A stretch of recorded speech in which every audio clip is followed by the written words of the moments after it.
मैं रायपुर सिटी में रहता हूं और बिजली विभाग में जॉब करता हूं। बात कुछ समय पहले की है, जब मैं विभाग के एक उपभोक्ता का बिजली का मीटर लगाने गया था।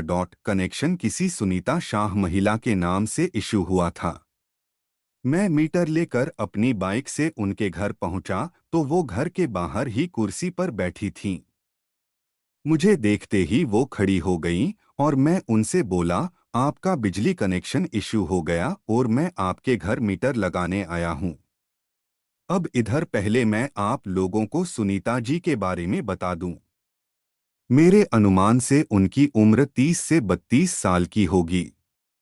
उनका रंग बिल्कुल साफ था और चूचे तो उनके बड़े ही मस्त थे। उनके जिस्म का साइज शायद 34, 30, 36 के आसपास था।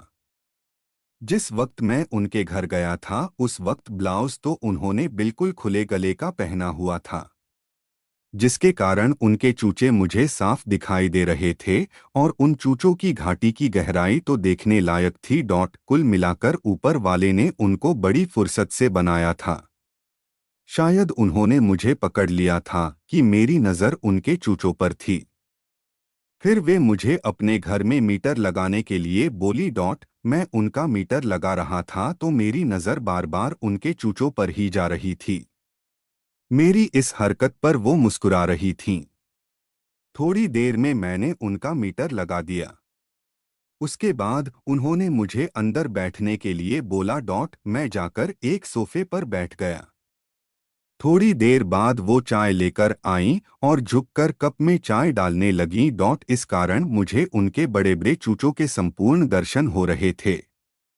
उनको मस्त चूचों को देखते ही मेरा नागराज तो पैंट के अंदर ही तंबू हो गया था और सुनीता जी ने भी इसे भांप लिया था।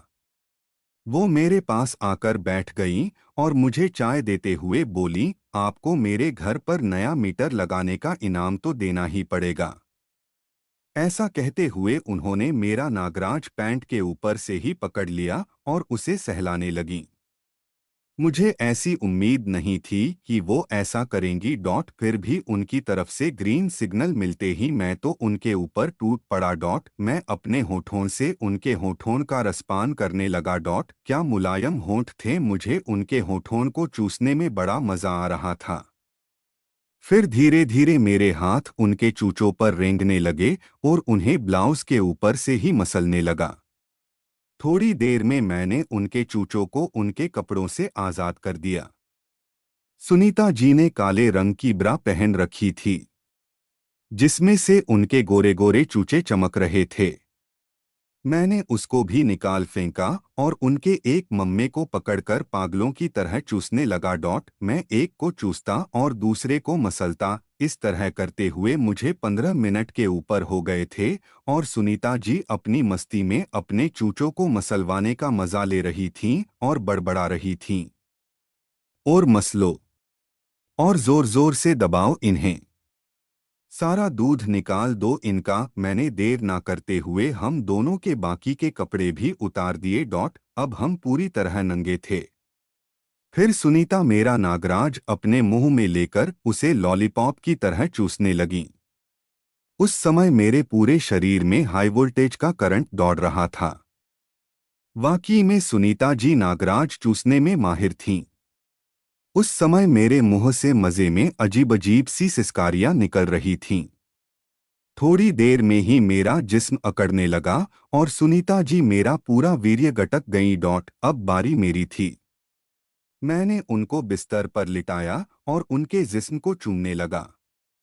थोड़ी देर बाद जैसे ही मैंने उनकी चिड़िया के दाने को अपनी जुबान से चाटा तो वो एकदम से अपनी तरबूज मटकाने लगीं।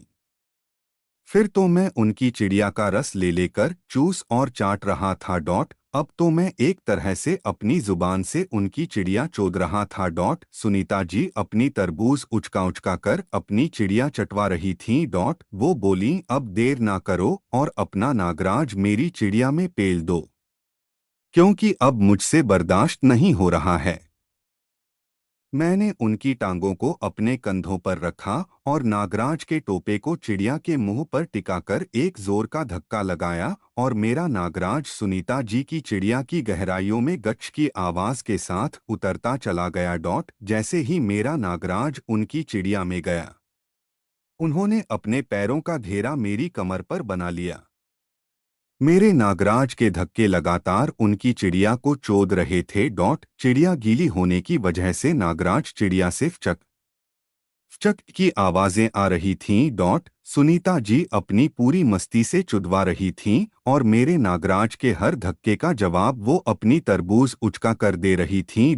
फिर करीब 20 से 30 धक्कों के बाद उनका जिस्म अकड़ने लगा और चिड़िया से कफ्क की आवाजें आने लगीं। थोड़ी देर बाद मेरे नागराज ने भी अपना लावा उनकी चिड़िया में उड़ेल दिया। फिर हम दोनों के जिस्म थोड़ी देर के लिए किसी चुंबक की तरह चिपक गए। फिर हमने अपने अपने कपड़े पहन लिए। वो मुझसे बोली, ये तुम्हारे मीटर लगाने का इनाम था।